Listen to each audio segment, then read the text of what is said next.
షిరిడి సాయి దేవుడా గురువ మైనంపాటి ప్రసాద్ గారు మీరేమంటారు? శ్రీ గురుభ్యో నమః. శ్రీ సచ్చిదానంద సమర్థద్గురు సాయినాథ్ మహారాజ్కి జై. ఇది నాన్న తండ్రి అని అడిగినట్టుంటుంది.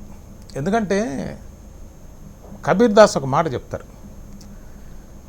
గురువు దైవము రెండు ఒకటి. వాస్తవంగా ఒకవేళ మన భావనలో కనుక గురువు వేరు దైవం వేరు అనుకున్నట్టయితే మొట్టమొదట నేను గురువుకే నమస్కరిస్తానని చెప్తాడు. ఎందుచేత అంటే ఈశ్వరుడే గురువు అందరికీ. ఆ ఈశ్వరుడు నీకు పాఠం చెప్పడానికి వచ్చినప్పుడు టీచర్ అవుతాడు, గురువు అవుతాడు. కాబట్టి సాయిబాబా గురువా దేవుడా అనేది అంత అంటే it is one and the same. గురువే దైవం. అందుకోసమే మన గురు బ్రహ్మ గురు విష్ణు గురుదేవో మహేశ్వర అని చెప్పింది. అసలు గురువు అంటే అర్థం ఏమిటి? అన్నిటికన్నా పెద్దది అని. ఎంత పెద్దది అంటే ఆ భగవంతుడు ఎంత పెద్దదో అంత పెద్దది గురువు.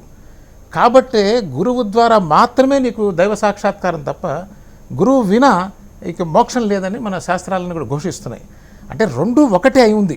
మిమ్మల్ని చేయబట్టి తీసుకెళ్ళినప్పుడేమో గురువుగా కనిపిస్తాడు, ఆయనలో మీరు మమేకం అయిపోయి మిమ్మల్ని మీరు మర్చిపోయినప్పుడేమో దైవంగా కనిపిస్తుంది. అంటే ఒకే దానికి రెండు పేర్లు అనమాట. అంతే. ఇవి రెండు కాదు, అసలు రెండు ఒకటే. ఏది దైవమో అదే గురువు, ఏది గురువు అదే దైవం.